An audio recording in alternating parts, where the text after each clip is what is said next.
How's that job search of yours going? Not so good? You might want a little more help and advice. Head to 5strengths.com/webinar to register for my free webinar, Break the Six-Figure Salary Barrier, Master Your Executive Job Search. You'll get great strategies and a ton of free resources to help your job search from a name you can trust. That's 5strengths.com/webinar. Now on to the show.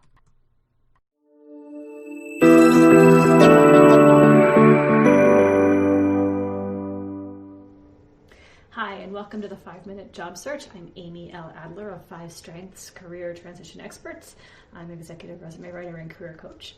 And today I want to talk to you about the length of time it will take for you to complete your job search.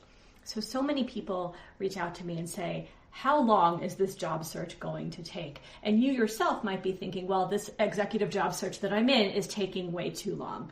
So how do you know? How do you measure whether it's been going on too long or not long enough, or whether the effort you're putting in is worth the time that you're spending and that the outcome is where you expect it to be?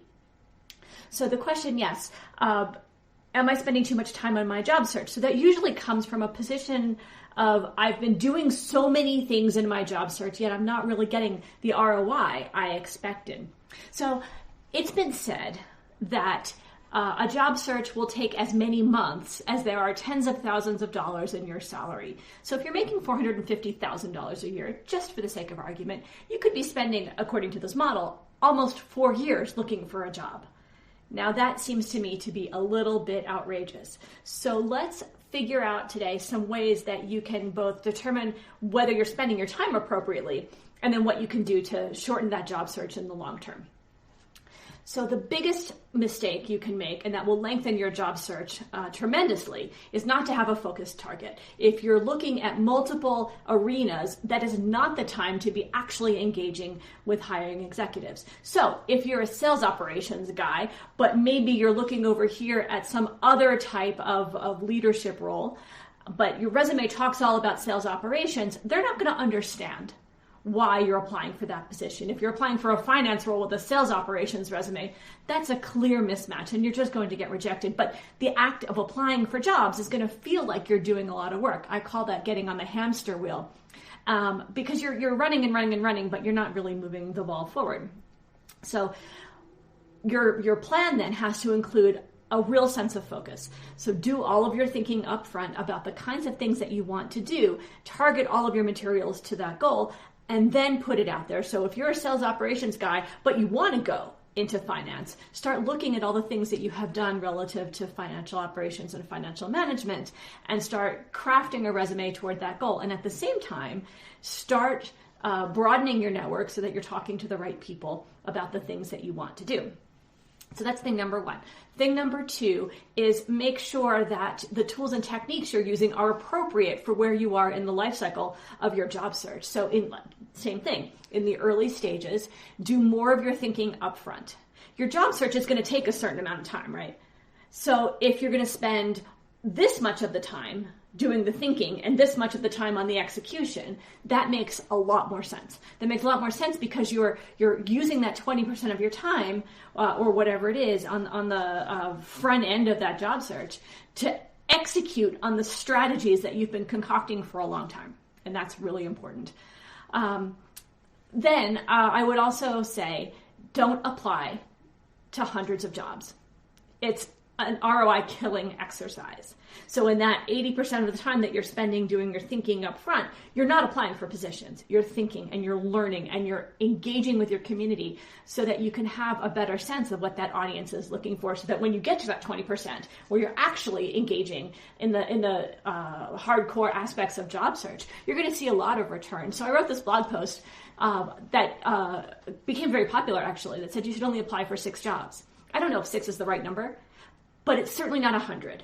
And if you are thinking about that 80% of your time up front effectively, maybe there are only 6 jobs or 10 jobs or some small number of jobs out here that you're going to apply for. But man, oh man, are you going to be the right one for those roles? And your hiring executives are going to see it too. So let's now talk about how you know you're being efficient in your job search. Rather than making mistakes, how do you know you're getting the right things done?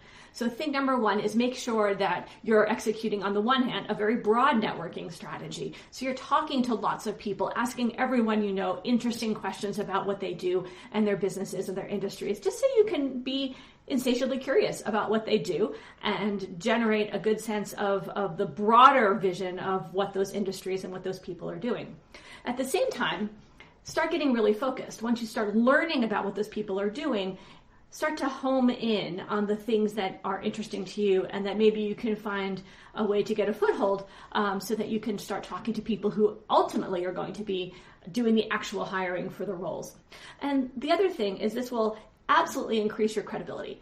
So becoming a human being in front of people with advocates like your colleagues and coworkers and so on, maybe former professors or former teachers or former conference presenters, people who know you, because no one in the history of the universe ever hired a resume. So you have to be a person because that's who they're ultimately going to be interested in learning more about.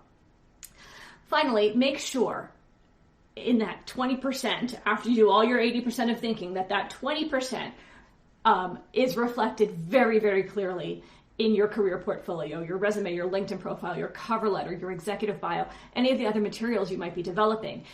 Make sure that the message that you're giving there matches everything you've been saying all along as you've started to narrow in on that point where you're ready to execute in that 20% of your time.